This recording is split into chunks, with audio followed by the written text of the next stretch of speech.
పురికొల్పవలనని ఆలోచింతుము. హల్లెలూయా. ఇక్కడ పుట్టినట్లో చూస్తే పురికొల్పవలనని మాటకి అర్థం ఏంటంటే రేపవలనని అర్థం. ఏంటండి? రేపవలనని. మరి ఏ రోజుల్లో ఉన్నాం మనం? రాకడ సమీపించు దినాల్లో ఉన్నాం ప్రియమైన బిడ్డలారా. ఏ దినాల్లో ఉన్నాం? రాకడ సమీపించు దినాలు. ఈ దినాల్లో ఉన్నప్పుడు మనము ఏం చేయాలంటే, ఇది మరి ఎందు నిమిత్తము మనం ఈ కూడికి ఏర్పాటు చేసుకున్నామంటే, దేవుని వాక్యములో ఇలా ఉంది, కొందరు మానుకొనుచున్నట్టుగా సమాజముగా కూడుట మానక. ఏంటండి? కొందరు ఏం చేస్తున్నారు? సమాజముగా కూడుట వారికి ఇష్టం లేదు. అంటే నలుగురుగా వచ్చి మరి మందిరంలో ప్రార్థన అని చెప్పినప్పుడు మందిరానికి రాకుండా వారి ఇళ్ళలో ఏం చేస్తున్నారు? రోజు నిద్రపోతున్నాం కదా, రోజు శ్రమ పడుతున్నాం కదా, రోజు మరి తిండి కోసం కష్టపడుతున్నాం కదా, రోజు పనికి వెళ్ళి చాలా వారు గొడ్డు చాకరీ చేసి వస్తున్నారు కదా. వారు ఎన్ని మాటలన్నా, వారు ఎన్ని మాటలు మనల్ని అన్నప్పటికీ కూడా మనం ఏం చేస్తున్నాం? వాటన్నిటినీ లెక్క చేయక దేవుని సన్నిధి కోసం వస్తున్నాం. కానీ చాలామంది వారు ఏం చేస్తున్నారంటే, వీటినన్నిటిని పక్కన పెట్టేసి, దేవుని విషయాన్ని పక్కన పెట్టేసి, వారి స్వంత ఆలోచనలకు వారి యొక్క సొంత స్వలాభానికి వారు ఏం చేస్తున్నారంటే దేవుణ్ణి దూరం పెట్టేస్తూ ఉన్నారు. అందుకే దేవుని వాక్యం సెలవిస్తుంది, కొందరు మానుకొనుచున్నట్టుగా సమాజముగా కూడుట మానక ఒకరినొకడు హెచ్చరించుచు. ఏం చేయాలండి? ఒకరినొకరు హెచ్చరించుకోవాలి, ఒకరినొకరు తెలియజేయాలి. ఏంటంటే, దేవుని రాకడ అతి సమీపముగా ఉన్నదని ఒకరికొకరు బుద్ధి చెప్పుకోవాలి. సమాజముగా కూడుకోవాలి, సంఘము సమాజముగా కూడుకోవాలి. కూడకుండా వారి సమాజముగా కూడుకోకుండా ఒకరినొకడు హెచ్చరించుకోకపోతే ఏ దినము రాబోతూ ఉంది? ఆ దినము సమీపించుట. ఏ దినము? ఆ దినము. ఏ దినము? ఆ దినం అంటే ఏ దినం? నా బర్త్డే అంటే ఆ దినం, లేకపోతే పలానా మ్యారేజ్ డే అంటే ఆ దినం. కానీ దేవునికి కూడా ఒక దినము ఉంది. ఏంటి ఆ దినం? దేవుని రాకడ వస్తూ ఉంది. దేవుడు తీర్పు తీర్చే రోజు ఒకటి రాబోతూ ఉంది. ఆ దినమంట ఏం చేయాలి? సమీపించుట మీరు చూచిన కొలది మరీ ఎక్కువగా అలాగూ చేయాలి. హల్లెలూయా. మరి వరల్డ్ వార్ అంటే ప్రపంచ యుద్ధం మూడోది జరగబోతా ఉంది. అది దగ్గరగా ఉంది, రాకడ సూచనలకు దగ్గరగా ఉంది. మరి ఇవన్నీ చూసినప్పుడు, మరి ప్రపంచంలో, దేశంలో, రాష్ట్రంలో జరుగుతున్న పనులు చూస్తున్నప్పుడు మనం ఏం చేయాలి? మరీ ఎక్కువగా ఏం చేయాలి? మరీ ఎక్కువగా దేవుని స్తుతించాలి. ఏం చేయాలండి? దేవుని స్తుతించాలి. సమాజంగా కూడుకోవాలంటే కూటములు ఏర్పాటు చేసుకోవాలి. అంటే కూడికలు ఏర్పాటు చేసుకోవాలి, ప్రార్థనలు ఏర్పాటు చేసుకోవాలి. ఎలాగో మనం ఒక పని మర్చిపోయాం. ఏంటి ఆ పని అంటే, ఒకప్పుడు ఒక 2 ఏళ్ళు 3 ఏళ్ళు ఒక 5 ఏళ్ళ క్రితం అందరి దగ్గర ఇంటి వారి యొక్క గృహాల దగ్గర ప్రార్థనలు పెట్టుకునే వాళ్ళం, దేవుని నామని మహింపరిచే వాళ్ళం. అన్యుల్లో అనేక మంది దగ్గర మరి దేవుని యొక్క వాక్యమును బోధించే వాళ్ళం. ఈ రోజుల్లో చూస్తే పరిస్థితులు అలా లేవు. కనీసం ప్రార్థనలు పెట్టుకోవడానికి కూడా అవకాశాలు లేకుండా అయిపోయింది. మరి ఏ రోజుల్లో ఉన్నాం? అంత్య దినముల్లో ఉన్నాం. అంత్య దినములు సమీపించే కొలది, ఆ దినము సమీపించే కొలది, మీరు చూచిన కొలది మరీ ఎక్కువగా అలాగు చేయొచ్చు. అలాగు అంటే సమాజముగా కూడుకొనుట. ఏంటండి? ఒకసారి చెప్తారా? ఇప్పుడు మనం ఏం చేస్తున్నాం? సమాజముగా కూడుకున్నాం. దేని కొరకంటే ఆ దినము సమీపిస్తుందని మరి మనము హెచ్చరించుకోవడానికి ఈ దినము మనము ఏర్పాటు చేసుకున్నాం. అలాగూ చేయొచ్చు. ప్రేమ చూపుటకును సత్కార్యములు చేయుటకును ఒకరినొకడు రేపవలనని ఆలోచించము. ఒకరికొకరు ఏం చేయాలి? రేపాలి, మంట పుట్టించాలి. ఏం చేయాలి? మంట పుట్టించాలి. మనమే నిద్రపోకూడదు. వచ్చాము మనమే నిద్రపోతున్నామంటే ఇంకేం మంట పుట్టిద్ది? హల్లెలూయా. ఏం మంట పుట్టాలి? ప్రార్థన అనే మంట పుట్టాలి, దేవుడనే మంట పుట్టాలి, దేవుని మాటలంటే మంట పుట్టాలి. మరి దేవుని ఆత్మ పొందుకోవాలనే మంట మనలో కలగాలి. అంత్యదినముల్లో ఉన్నాం కనుక, రాకడ దినము సమీపించే రోజుల్లో మనం ఉన్నాం కనుక దేవునిని మరీ ఎక్కువగా మనం ఆరాధించే వారిగా అనే మంట మనలో కలగాలి. ప్రియమైన బిడ్డలారా, ఇవన్నీ పక్కన పెట్టేసి ఎప్పుడు మన శరీరం మనతోనే ఉంటుంది కదా, దీనికి సరైన నిద్రిస్తున్నాం, రోజంతా పడుకుంటున్నాం, రోజంతా మన పనులు చేసుకుంటున్నాం, రోజంతా దానికి ఎంత కావాలో అంత సుఖాన్ని ఇస్తున్నాం. మరి ఇంత చేస్తున్నప్పటికీ కూడా దేవుని పని అంటే ఎందుకు అంత నిర్లక్ష్యం చేస్తున్నాం అనేది మనము ప్రశ్నించుకోవాలి. ప్రియమైన బిడ్డలారా, హల్లెలూయా, హల్లెలూయా. దేవుని బిడ్డలారా, ఇక్కడ మనం చూస్తూ ఉన్నాం, ఒకరికొకరంట ప్రేమ చూపుటకును సత్కార్యములు చేయుటకును ఒకరినొకడు రేపవలనని ఆలోచించాలి. ఏ విధంగా అయితే ఈ సంఘాన్ని మనం అభివృద్ధి చేయాలి, ఏ విధంగా అయితే సంఘాన్ని ఇంకా ముందుకు తీసుకెళ్ళగలుగుతాం, ఏ విధంగా అయితే అనేక ఆత్మలను మనను దేవుని సన్నిధికి నడిపించగలుగుతాం అనేది మనల్ని మనం ప్రశ్నించుకున్నప్పుడు దేవుడు ప్రత్యేక రీతిగా మనకు సహాయము చేస్తాడు. హల్లెలూయా. ఏం చేయాలి? మానక కూడుకోవాలి. హల్లెలూయా. ఏదో ఈ ఒక్కరోజు పెట్టేసుకొని పాస్టర్ గారు పెట్టేశారు, 25వ తారీఖు ఫోన్లు చేశారు, వచ్చాము, కూర్చున్నాము, తిన్నాము, టీ తాగాము, వెళ్ళాము అనేది కాదు. ఇది ఏం జరగాలి? మానక కూడుకోవాలి. ప్రియమైన బిడ్డలారా, హల్లెలూయా. చేస్తామా? లేకపోతే ఈ ఒక్కరోజు తాపేద్దామా? హల్లెలూయా. చెప్పండి ప్రియమైన బిడ్డలారా, ఈ ఒక్కరోజు తాపేద్దామా లేకపోతే కూడుకుందామా? ఇలానే ప్రతి నెల 25వ తారీఖు ఆల్ నైట్ ప్రేయర్ అంటే ఒక్కరు వచ్చినా ఇద్దరు వచ్చినా కూడా ఇది జరగాలి. హల్లెలూయా. ఎవరి కోసం ఇది ఆగకూడదు, ఎవరి కోసం దీన్ని. ఇంకా దేవుడు ఒక పనిని ప్రారంభించిన తర్వాత అది ఏ మనుషుడు కూడా ఆపలేడు. మానక కూడుకోవాలి. ప్రియమైన బిడ్డలారా, అదేవిధంగా చూద్దాం, అపోస్తుల కార్యములు 1వ అధ్యాయము 14వ వచనం చదువుకుందాం. అయితే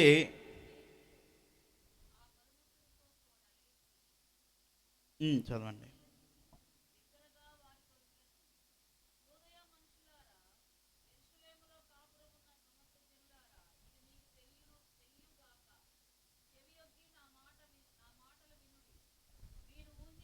ఒకటో అధ్యాయము 14వ వచనం. వీరందరూ వీరితో కూడా కొందరు స్త్రీలను యేసు తల్లి అయిన మరియయు ఆయన సహోదరులను ఏక మనసుతో ఎడతెగక ప్రార్థన చేయుచుండిరి. ఎవరండి? వీరందరూ కాకుండా వీరితో కూడా కొందరు స్త్రీలను యేసు తల్లి అయిన మరియయు ఆయన సహోదరులను ఏక మనసుతో ఎడతెగక ప్రార్థన చేయుచుండిరి. ఆ కాలమందు ఇంచుమించు 120 మంది సహోదరులు కూడి ఉండగా పేతురు వారి మధ్య నిలిచిట్లనెను, సహోదరులారా, యేసును పట్టుకున్న వారికి త్రోవ చూపిన యోధాను గురించి ఈ వాక్యం అవసరం లేదు. ప్రియమైన బిడ్డలారా, వీరందరూ వీరితో కూడా కొందరు స్త్రీలను, ఎవరో అక్కడ పురుషులే కాదు, వారి దగ్గర ఉన్న కొంతమంది స్త్రీలు కూడా, యేసు తల్లి అయిన మరియే కూడా, ఆయన సహోదరులు కూడా ఏక మనసుతో ఎడతెగక ప్రార్థన చేసిరి. హల్లెలూయా, హల్లెలూయా. ఈ వాక్యము దేని నిమిత్తం అంటే ప్రియమైన బిడ్డలారా, ఎడతెగక అంటే మానక ప్రార్థన చేశారు. ఎవరెవరు? ఒక పురుషులకైనా అధికారం, స్త్రీలకు కూడా అధికారం ఉంది, ప్రార్థన చేసే అధికారం ఉంది. వీరందరూ కూడా ఏం చేస్తున్నారంటే ఎడతెగక మానక ప్రార్థన చేస్తూ ఉన్నారు. 25వ తారీఖు కూడిక పెట్టుకున్నాం. ఈ కూడికను మనం ఏం చేయాలి? మానక ప్రార్థన చేయాలి. మొదటిగా మనం ఏం చూసాం? మానక కూడుకోవాలి. రెండవదిగా మానక ప్రార్థన చేయాలి. ఏదో వచ్చాము, నామకే వాస్తే వచ్చాము వెళ్ళిపోయామనే కాదు, ప్రార్థన చేయమన్నప్పుడు మన పూర్ణ హృదయముతో మనము ప్రార్థన చేయాలి. ఎలాగా? ఎడతెగక ప్రార్థన చేయాలి. హల్లెలూయా. మరి కరుణమ్మండి ఒకసారి ప్రార్థన చేసిందని మరలా వచ్చే ఇప్పుడు 25వ తారీఖు ఆంటీ రాకపోతే ఎడతెగక ప్రార్థన చేసినట్ట, మానక ప్రార్థన చేసినట్ట. ఇదే ఆచారం, ఇదే ప్రార్థన, ఇదే భక్తి.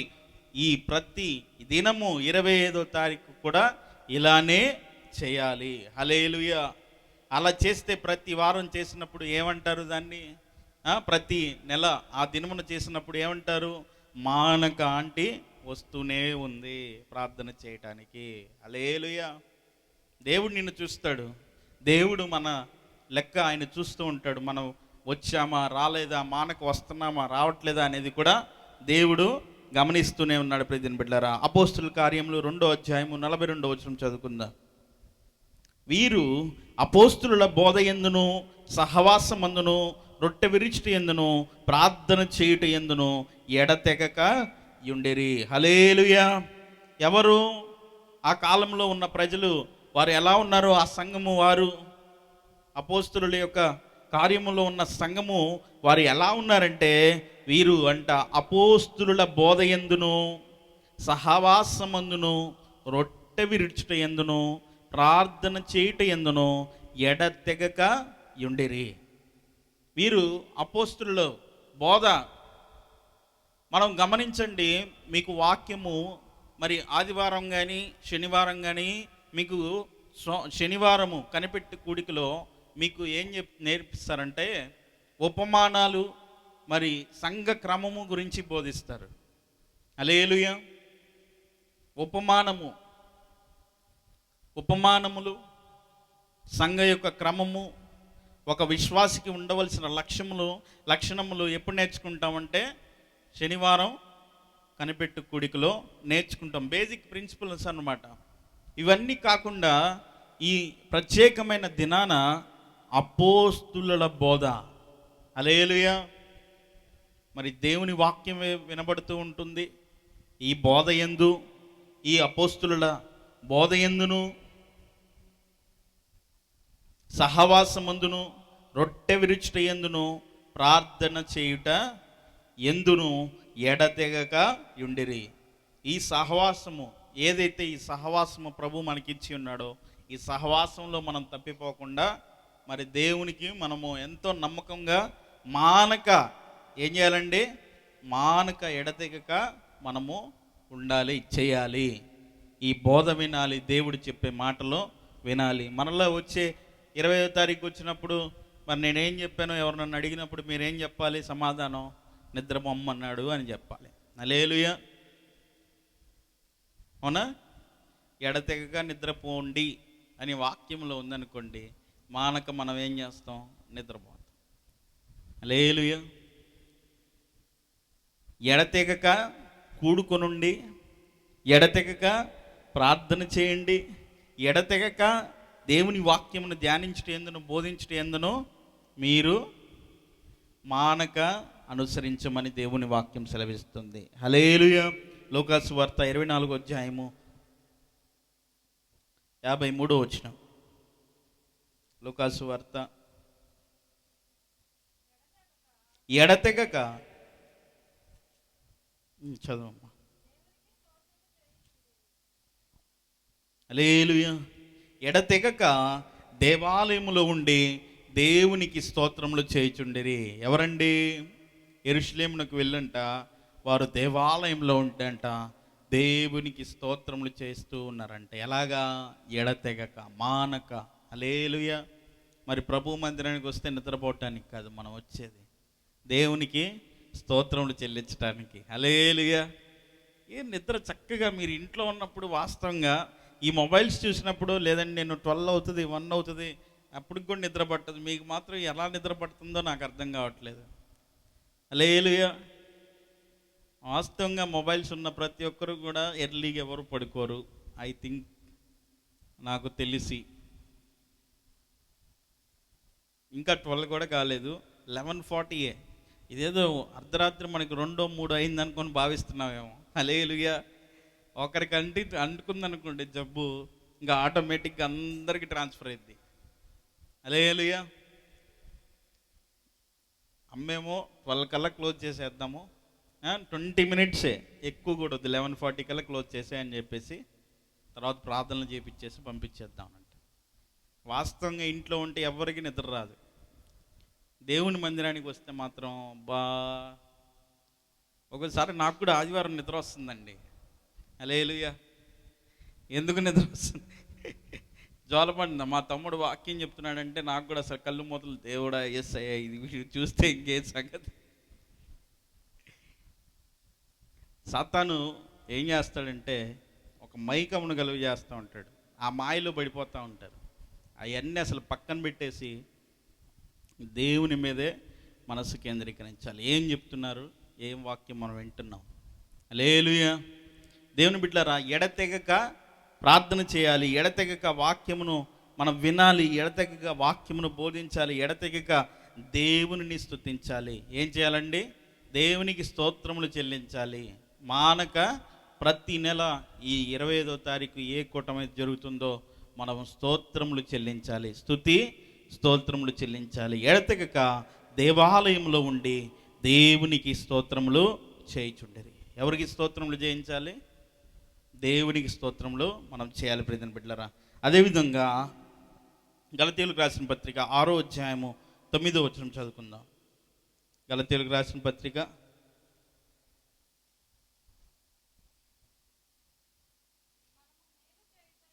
'మనము మేలు చేయుటయందు విసుగకయుందుము, మనము అలయక మేలు చేసితిమే అని తగిన కాలమందు పంట కోతుము.' హల్లెలూయా. మనము మేలు చేయటయందు ఎలా ఉండాలి ప్రెజెంట్ బిడ్డలారా? విసుగక యుందుము, మానక మేలు చేయాలి. దేవుని వాక్యం ఏం సెలవిస్తుందంటే మానక మేలు చేయాలి. కానీ మనం ఎలా ప్రవర్తిస్తున్నాం? మేలు చేసే వారంగా ఉన్నామా, కీడు చేసే వారంగా ఉన్నామా అనేది ఈ రాత్రికాల సమయంలో మనము ప్రశ్నించుకుంటే దేవుడు మనతో మాట్లాడే ప్రియమైన బిడ్డలారా, మనం మేలు చేయటం యందు విసుకక యుందుము, మనము అలయ్యక మేలు చేసితిమే అని తగిన కాలమందు పంట కోతుము. హల్లెలూయా. మేలు రకమైంది. మనం ఏ వస్తువు కొనండి, ఏ పండ్లు కొనండి, ఏం చేస్తాం? పుచ్చిపోయినవి కొంటామా? పాడైపోయినవి కొంటామా? మేలుకరమైనవే కొంటాం కదా. పిల్లల్ని స్కూల్లో వేసేటప్పుడు ఏం చేస్తారు తల్లిదండ్రులు? 4-5 స్కూళ్ళు తిరుగుతారు, 4-5 కాలేజీల్లో తిరుగుతారు. అక్కడ టాప్ మోస్ట్ కాలేజ్ ఏంటి, అక్కడ టాప్ మోస్ట్ స్కూల్ ఏంటి, అక్కడ అసలు టీచర్స్ ఎలా చెప్తున్నారు, అంత మేలుకరంగా ఉందా అనుకోనే కదా. కానీ దేవుడు అంటున్నాడు, మనము అలయ్యక మేలు చేసితిమే అని తగిన కాలమందు పంట కోతుము. మనం మేలు చేసాంలే, దేవునికి ఇచ్చాంలే, దేవుడు చేస్తున్నాం కదా, మనం ఎంత మేలు చేసినా, దేవుని పనికి ఎంత సహాయపడినా దేవుడు నాకేం చేయట్లేదు అని ఎప్పుడు కూడా మనం అనుకోకూడదు. హల్లెలూయా. నువ్వు ఎంత చేసినా కానీ ఎప్పుడు you have not question your self. అంటే మనం ఎప్పుడు కూడా మనం క్వశ్చన్ చేసుకోకూడదు. మనం వచ్చాం కదా, అవసరమైతే త్యాగం చేయండి. You have to sacrifice for that. మనం త్యాగం చేయాలి దేవుని పని కోసం. మన నిద్రని త్యాగం చేయాలి దేవుని పని కోసం. మన యొక్క శరీరమును త్యాగం చేయాలి. అవసరమైతే మన రక్తమును కూడా త్యాగం చేయాలి ప్రియమైన బిడ్డలారా. హల్లెలూయా. నువ్వు ఎప్పుడైతే దేవుని కోసం నేను మేలు చేశాను, నాకు నేను అనే ప్రశ్న నీలో ఉన్నప్పుడు దేవుడు నిన్ను ఆశీర్వదించడు. లేదు, నువ్వు చేసుకుంటా వెళ్ళిపో, నీ పని నువ్వు చేస్తూ ఉంటే దేవుడు ఏం చేస్తాడంటే ఒకానొక సమయంలో మనము చేసిన దాన్ని ఆయన గుర్తు చేసుకొని తగిన కాలమందు మనం మరలా పంట తిరిగి కోస్తాం. హల్లెలూయా. హల్లెలూయా. పాపం ఏమవుతుంది? పండిద్దంట. ఎంత విత్తితే అంత పండిద్ది. తర్వాత తగిన కాలమందు ఏం చేస్తాం? పంట కోస్తాం. ఎవరు పాపానికి తగినట్లుగా వారు శిక్షింపబడతారు. కానీ దేవుడు, మన ప్రభువైన యేసయ్య మనల్ని ప్రత్యేకించి ప్రేమించి మందిరానికి వచ్చి ప్రార్థన చేసుకోండి అమ్మా, మీరు ఎంత తప్పు చేసినా, మీరు ఎంత పాపములు చేసినా, మీరు నన్ను ఎంత బాధ పెట్టినా కూడా నేను జ్ఞాపకం చేసుకోండి, మీ పాపములు క్షమిస్తాను అని అంటే ఏ ఒక్క వ్యక్తి కూడా మందిరానికి రావట్లేదు. ఇదేదో ఒక మతమైపోయింది. ఇదొక మతమైపోయింది అనేక మందికి. ఇదొక మార్గం అని తెలియట్లేదు. హల్లెలూయా. దేవుడు మనల్ని ఎందుకొని ఆయన ఎన్నుకున్నాడంటే, కోరుకున్నాడంటే, పాపంలో మనం పట్టబడి ఉన్నామని దేవుడు తన రక్తము ద్వారా మనల్ని కొనుక్కొని ఉన్నాడు. ఆయనకు తనకు తానే కల్వారి శిలువలో బలియాగమైపోయి ఆయన కార్చిన రక్తం ద్వారా ఈరోజు మనము ఈ రక్షణను అనుభవిస్తున్నాం. హల్లెలూయా. అందరం ఒకసారి చెబుతామా? నిద్రపోతున్నవారు ఒకసారి చెబుతామా? అంతే. హల్లెలూయా. మనం ఏం చేస్తున్నాం? దేవుడు మన కోసం ఇంత త్యాగం చేస్తే మనము ఇదంతా పక్కన పెట్టేసి దేవుని పనిని మర్చిపోతూ ఉన్నాం. దేవుని బిడ్డలారా గమనించండి, మానక మేలు చేయాలి. ఏం చేయాలండి? మానక మేలు చేయాలి. నువ్వు ఇస్తా ఉన్నావా? ఇవ్వు. నువ్వు పని చేస్తూ ఉన్నావా? దేవుని పని ఇంకా చెయ్యి. దేవుని మందిరానికి వస్తున్నావా? శక్తి లేకపోయినా, బలం లేకపోయినా, ధనం లేకపోయినా రా, దేవుని మందిరానికి రా. నువ్వు మానక మేలు చేయాలి. ప్రియమైన బిడ్డలారా, తగిన కాలమందున నువ్వు మరలా పంటకు వస్తావు. హల్లెలూయా. దేవుని బిడ్డలారా, అదేవిధంగా అపోస్తుల కార్యములు 20వ అధ్యాయము 31వ వచనం చదువుకుందాం. అపోస్తుల కార్యములు 20వ అధ్యాయము 31వ వచనం. కావున నేను 3 సంవత్సరములు రాత్రింబగలు కన్నీళ్లు విడిచుచు ప్రతి మనుషునికి మానక బుద్ధి చెబుతునని మీరు జ్ఞాపకం చేసుకుని మెలకుగా ఉండుడి. హల్లెలూయా. ఏంటండి? ఎవరు ప్రార్థన చేస్తుంది? దైవజనుడైన పౌలు గారు. కావున నేను 3 సంవత్సరములు రాత్రింబగళ్ళు కన్నీళ్లు విడిచుచు ప్రతి మనుషునికి మానక బుద్ధి చెప్పుతునని. మానక ఏం చెప్పాడు? బుద్ధి చెప్పాడు. చాలామంది మనం ఎవరికైనా ఏదైనా మాట చెప్తే వాళ్ళు వచ్చి కొడతారేమని భయం. హల్లెలూయా. కొంతమంది తిట్టినా కానీ కొట్టరు, కానీ వారికి ఏదైనా మంచి చేద్దామని మంచి మాట చెప్తే నువ్వే నాకు చెప్తావని వచ్చి మాట్లాడతారు. అరే నేను నీకు చెప్పింది నీకు మంచి కోసమే కదరా చెప్పిందన్నా కూడా వాడు వెండ. హల్లెలూయా. అరే దేవుని మార్గం మంచిదిరా, దేవుని దగ్గరికి రండిరా, దేవుడు పాపములు క్షమిస్తాడురా, దేవుడు నిన్ను ప్రత్యేక రీతిగా నిన్ను రమ్మంటూ ఉన్నాడంటే ఏ ఒక్క వ్యక్తి కూడా రాడు. మనల్ని కొడతారు. నువ్వు పోతున్నావుగా, నువ్వు మందిరానికి పోతున్నావుగా, దేవుడు నీకేం చేశాడు? మనకి ఇంకా మాట్లాడటం. అదే లోకస్తుల్లో చెప్పండి, వెంటనే అరే మనం బయటికి వెళ్దాం, పలానా దాని పని మీద వెళ్దాం అంటే వెంటనే వస్తారు. ఆ ఫంక్షన్కి వెళ్దామంటే, ఈ ఫంక్షన్కి వెళ్దామంటే, పురుషులకైతేనేమో బార్లని, స్త్రీలకైతేనేమో శారీస్ కొనడానికనో లేకపోతే లోకంలో ఆ మంచి ఫంక్షన్లకి పిలుస్తూ ఉంటారు. మంచి మాట, మంచి పని, మంచి బుద్ధి చెబితే ఎవరికి కూడా నచ్చదు. ప్రియమైన బిడ్డలారా, నువ్వు చేసే తప్పు అంటే ఈ లోకం ఏం చేస్తుందంటే మనల్ని తిరిగి కొడతా ఉంటాం. హల్లెలూయా. అందుకే దేవుడు అంటున్నాడు, మిమ్మల్ని ఒక చెంప మీద, కుడి చెంప మీద కొడితే ఏం చెప్పమన్నాడు? ఎడమ చెంప చూపించమన్నాడు. హల్లెలూయా. దేవుని బిడ్డలారా, మానక బుద్ధి చెప్పాలి. నీ కుటుంబంలో నువ్వు ఎలా ఉంటున్నావు? నీవు బుద్ధి చెప్తున్నావా? నీ పిల్లలకి నువ్వు బుద్ధి చెప్తున్నావా? నీ భార్యకి నువ్వు బుద్ధి చెప్తున్నావా? నీ భర్తకు నీవు బుద్ధి చెప్తున్నావా? ఎవరన్నా తప్పు చేస్తే ఈ లోకంలో ఏది లేదయ్యా అని చెప్తున్నావా? మానక బుద్ధి చెప్పకపోతే దేవుని దగ్గరికి ఎవ్వరు కూడా రాలేరు. ప్రియమైన బిడ్డలారా, హల్లెలూయా. దేవుని వాక్యము ద్వారా వారిని కొట్టాలి, బుద్ధి చెప్పాలి. మేము చాలాసార్లు అనుకుంటారు, వాక్యం పదే సార్లు అన్నిసార్లు రిపీట్ చేస్తున్నారు ఏంటండి అని అంటే బుద్ధి చెప్పడానికి. ఏం చెప్పడానికి? బుద్ధి చెప్పడానికి. నిద్రపోవద్దు అనేది ఎందుకు? బుద్ధి చెప్పడానికి. అవునా కదా? బుద్ధి చెప్పినా కూడా మారకపోతే ఏం చేస్తాం? ఏం చేయలేము. ఆయనంట దైవజనుడైన పౌలు 3 సంవత్సరాలు రాత్రింబగళ్ళు కన్నీళ్లు విడిచుచ్చు. ఏం చేయాలి? కన్నీళ్లు విడుస్తూ, కన్నీళ్లు కారుస్తూ మరి ప్రతి మనుషుని కంట బుద్ధి చెప్పుచూ వచ్చాడంట. మనం ఎవరి కోసం మరి ఏడుస్తున్నాం? ప్రియమైన బిడ్డలారా, ఎవరి కోసం ఏడం? లేస్తే పిల్లల కోసం ఏడుస్తాం, లేస్తే కుటుంబంలో వ్యక్తుల కోసం ఏడుస్తాం. మరి ఎంతోమంది రక్షింపబడిన వాళ్ళు అనేక మంది ఉన్నారు, వారి కోసం ఎప్పుడైనా ఏడుస్తున్నావా? ఎవరిని ఏదైనా చెప్పండి, ఎమోషనల్ అయిపోయి కన్నీళ్ళు గార్చుకుంటాం. అప్పుడు బకెట్లు కూడా సరిపోవు ప్రియమైన బిడ్డలారా. హల్లెలూయా. మానక బుద్ధి చెప్పాలి. యవనస్తుడు అయితే నువ్వు లోకంలో ఉన్నప్పుడు, లోకంలో నీ ఫ్రెండ్స్ ఉంటే వారికి ఏం చేయాలి? అయ్యా లోకంలో ఏం లేదు, దేవుణ్ణి నమ్ముకో, దేవుడు నీ జీవితాన్ని మారుస్తాడు, నేను నా జీవితం కూడా మార్చబడిందని నువ్వు చెప్పగలగాలి. హల్లెలూయా.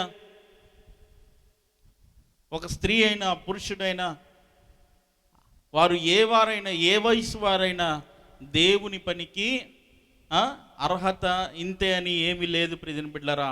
మానక బుద్ధి చెప్పుతూ వస్తే వారు రక్షణలోకి వస్తారు ప్రియమైన బిడ్డలారా. చివరిగా చూద్దాం ప్రియమైన బిడ్డలారా, యోహాను సువార్త 13వ అధ్యాయము 34వ వచనం చదువుకుందాం. యోహాను సువార్త 13వ అధ్యాయము. మీరు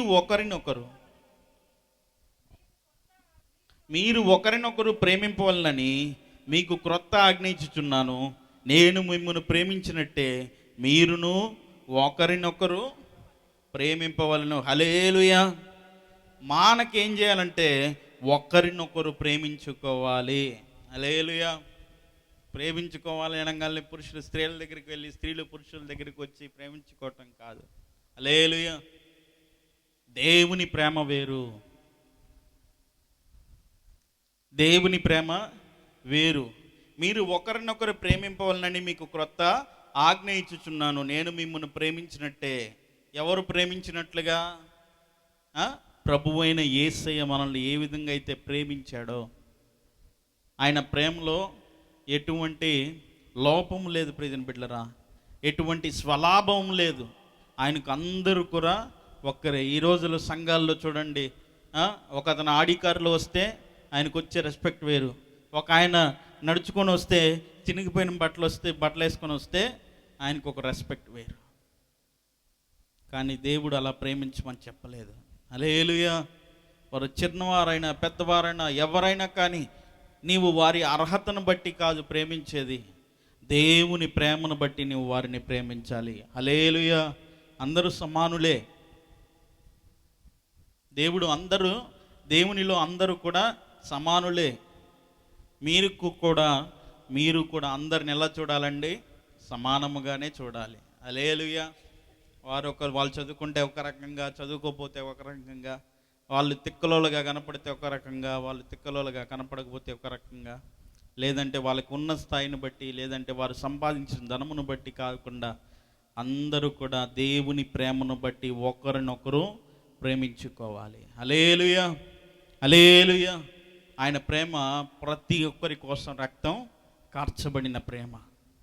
ఆయన ప్రేమ ఆయనకి ఎంత నొప్పి కలిగిస్తున్నప్పటికీ కూడా, ఆయన చేతుల్లో మేకులు దిగబడుచున్నప్పటికీ కూడా, ఆయన కాళ్ళల్లో మేకులు దిగబడుచున్నప్పటికీ కూడా, ఆయన తలపై మేకులు మరి ముళ్ళ కిరీటం గుచ్చబడుతున్నప్పటికీ కూడా ఆయన అందరినీ కూడా సమానముగానే ప్రేమించాడు.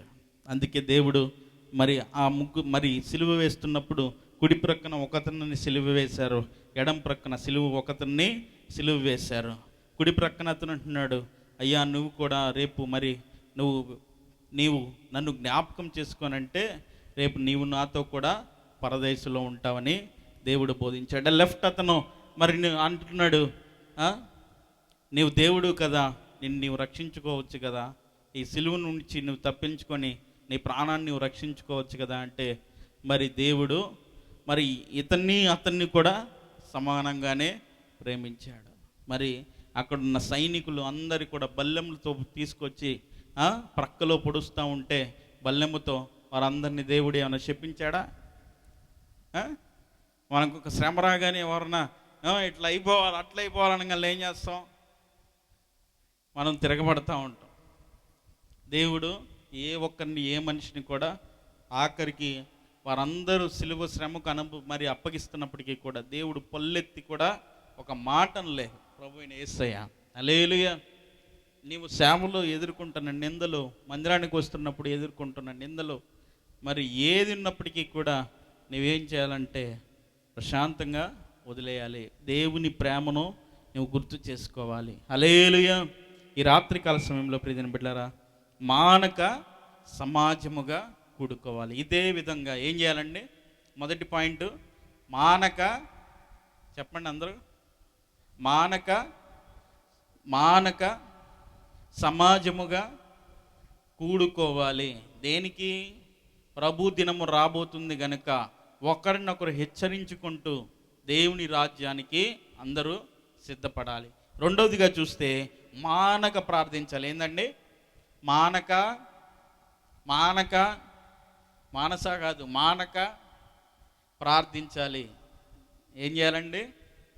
మానక ప్రార్థించాలి. దేవుని మందిరానికి వస్తే మీరు ప్రార్థన చేయమనగానే ఒక్క నోట్లో ఏదో అనకూడదు.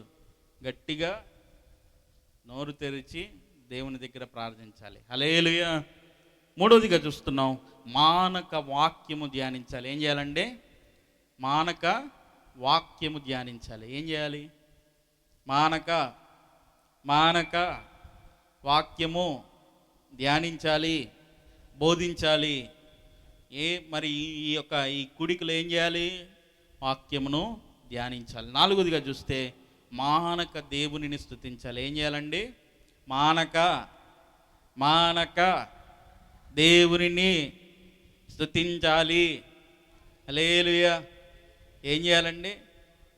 మానక, వారు అంటారు కదా, మీరు కూడా ఒక్కరు కూడా గట్టిగా మాట్లాడట్లేదు. వాళ్ళు వారు అలంగానే అసలు ఎంత వైబ్రేషన్ ఉంటుందో. హల్లెలూయా. మానక దేవునిని స్తుతించాలి. ఎవరిని స్తుతించాలి? దేవునిని స్తుతించాలి. నిద్రపోవడం కాదు, రాగానే ఏం చేయాలంటే దేవునిని స్తుతించాలి.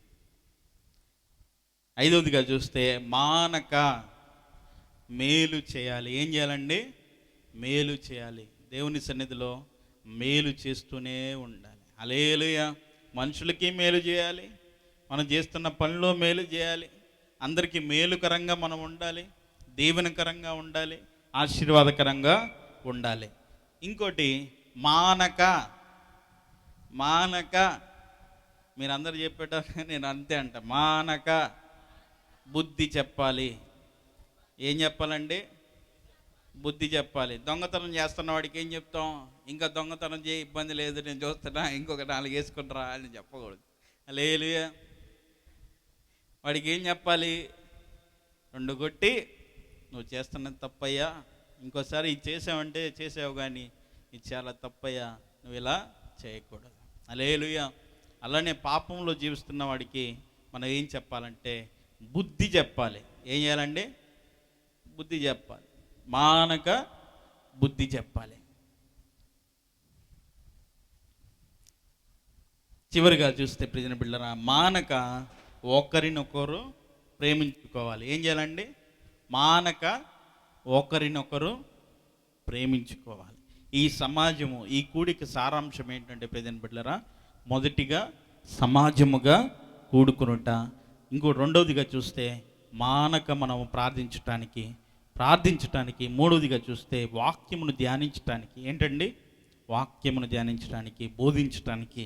నాలుగవదిగా చూస్తే మానక దేవునిని స్తుతించటానికి. ఇది ఎందుకు పెట్టుకున్నామంటే దేవునిని స్తుతించటానికి. హల్లెలూయా. ఐదవదిగా చూస్తే మానక మేలు చేయాలి. ఈ యొక్క కూడిక సారాంశం ఏంటంటే నమ్ముకున్న ప్రతి వ్యక్తి కూడా, దేవుని తెలుసుకున్న ప్రతి వ్యక్తి కూడా నీవు మేలు చేయాలి. ఏ రకంగా అంటే అనేక మందిని దేవుని వైపు త్రిప్పితే నీవు అనేక మందికి మేలు చేసిన వాడవవుతావు. హల్లెలూయా. అదేవిధంగా ఆరవదిగా చూస్తే మానక బుద్ధి చెప్పాలి. ఒకరినొకరు వాక్యంలో చెప్తూ ఉంటాము, మరి దేవుడు మాట్లాడిస్తూ ఉంటాడు. మాకు మేమేమి ఇక్కడ ఈ వాక్యం కూడా నేను ప్రిపేర్ అయిందని కాదు ప్రియమైన బిడ్డలారా, ఇక్కడికి వచ్చాను, దేవుడే ఆ మాటలు నా ద్వారా బోధిస్తూ ఉన్నాడు. మానక ఏం చేయాలి? బుద్ధి చెప్పాలి. ఏం చెప్పాలండి? బుద్ధి చెప్పాలి. ఏది మంచి, ఏది చెడు, మీ దైవజనులు చెప్పినా, లేకపోతే మీ తోటి విశ్వాసులు చెప్పినా, ఇంకా వారు ఏదో నెగిటివ్గా చెప్తూ ఉంటారు చాలామంది. వక్తాస్ పలకూడదు. అక్క చాలామంది చెప్తారు కదా, ఇట్లా అంది పాస్టర్మ్మ, అది తప్పే అనకూడదు. హల్లెలూయా. అది నువ్వు చేస్తుంది తప్పు, అక్కనంటాం కరెక్ట్ కాదని చెప్పాలి. హల్లెలూయా. ఆ? వాక్యం చెప్పగానే మనోజన్న ఇట్ట వాక్యంలో చెప్పాడని ఇది తప్పు తప్పు అని చెప్పకూడదు. అరే నీ ముందు నీ వ్యవహార శైలి మార్చుకో, ఆలోచన శైలి మార్చుకో, అప్పుడు నీకు కరెక్ట్ అవుద్ది అని చెప్పాలి. హల్లెలూయా. ఏం చేయాలి ఇది చెప్పడం అంటే? బుద్ధి చెప్పడం. హల్లెలూయా. మేము ఒకవేళ తప్పు బోధిస్తే, లేదంటే తప్పుడు మాటలు తీసుకొస్తే దేవుడు మాకు కూడా బుద్ధి చెప్తాడు. చివరిగా చూస్తే మానకు ఒకరినొకరు ప్రేమించుకోవాలి. సంఘములో కావాల్సింది ఏంటంటే ప్రేమ కావాలి. ప్రియమైన బిడ్డలారా, ఏం కావాలండి? ప్రేమ కావాలి. మన సంఘంలో ఎవరన్నా బాలేని వారు ఉన్నప్పటికీ, అనారోగ్యంగా ఉన్న వారి కొరకు, లేదంటే అందరిని ఒకే రకంగా ప్రేమించాలి. అది విశ్వాసులైనా, సేవకులైనా, మాకైనా, మీకైనా, ఎవరికైనా అందరినీ ఒకే రకంగా మరి చూడాలి. అందరూ ఒకరినొకరు ప్రేమించుకోవాలి, గౌరవించుకోవాలి. అవసరమైతే బుద్ధి చెప్పుకోవాలి. అవసరమైతే ఇట్లాంటి ప్రార్థనలు అనేకమైనవి జరగాలి. దేవుడి మాటలు దీవించును గాక. ప్రార్థనలు చేసుకుందాం. మన అమ్మగారు ప్రార్థనలోకి నడిపిస్తారు.